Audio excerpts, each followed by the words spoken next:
Dan rata-rata yang kedua yaitu rata-rata ukur. Nah, rata-rata ukur ini digunakan untuk menghitung kenaikan atau penurunan data.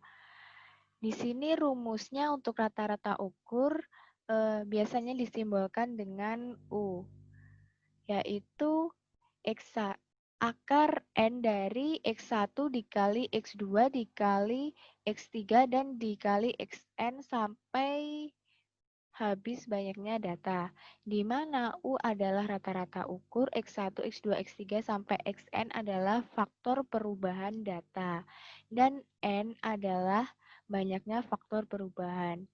Jadi di sini yang dihitung bukan rata-rata datanya, tetapi yang dihitung adalah perubahan dari data-data tersebut. Untuk contoh soal dari rata-rata ukur sebagai berikut. Berikut adalah laba yang diperoleh PT Sorakara selama 6 bulan terakhir. Di sini disajikan data dari bulan pertama sampai dengan bulan ke-6 beserta dengan labanya.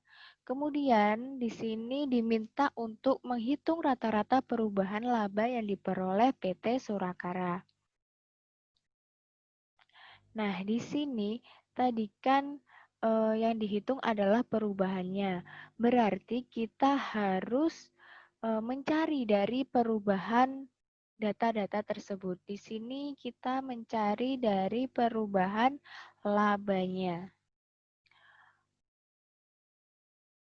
Untuk perubahan rumusnya, cara mencarinya, sehingga didapat perubahan dari data pertama dan data kedua adalah 80 dibagi 70 didapatkan hasil 1,14. Kemudian seterusnya juga gitu, dari data ketiga dibagi dengan data kedua, sehingga didapatkan perubahan dari data kedua dan ketiga adalah 120 dibagi dengan 80 sehingga diperoleh data 1,5. Data 4 sebesar 110 dan data 3 sebesar 120 sehingga didapatkan perubahan laba dari 110 dibagi dengan data ketiga 120 didapatkan hasil 0,92. Kemudian didapatkan data perubahan dari kelima dan keempat yaitu 90 dibagi dengan 110 sehingga didapatkan 0,82. Kemudian perubahan yang terakhir yaitu 100 dibagi 90 sehingga didapatkan perubahan sebesar 1,11. Nah, kalau perubahan datanya sudah ada, kita tinggal memasukkannya ke rumus. Nah, ini rumusnya U atau G.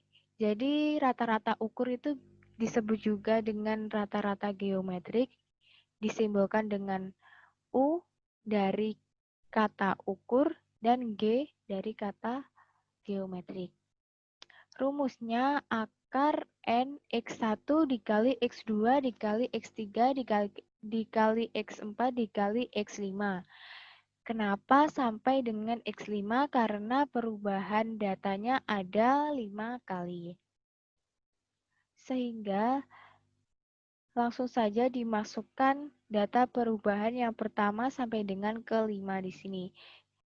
Data perubahan pertama dikali dengan data perubahan kedua, dikali data perubahan ketiga, dikali data perubahan keempat, dan dikali data perubahan kelima.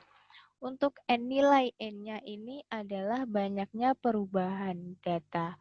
Di sini kan banyaknya perubahan data 5, berarti di sini akarnya ditulis dengan akar 5. Sehingga didapatkan data akar 5 dari 1,43. 1,43 adalah hasil dari perkalian ini. Data perubahan 1 sampai dengan data perubahan 5. Sehingga hasilnya adalah 1,07 kali.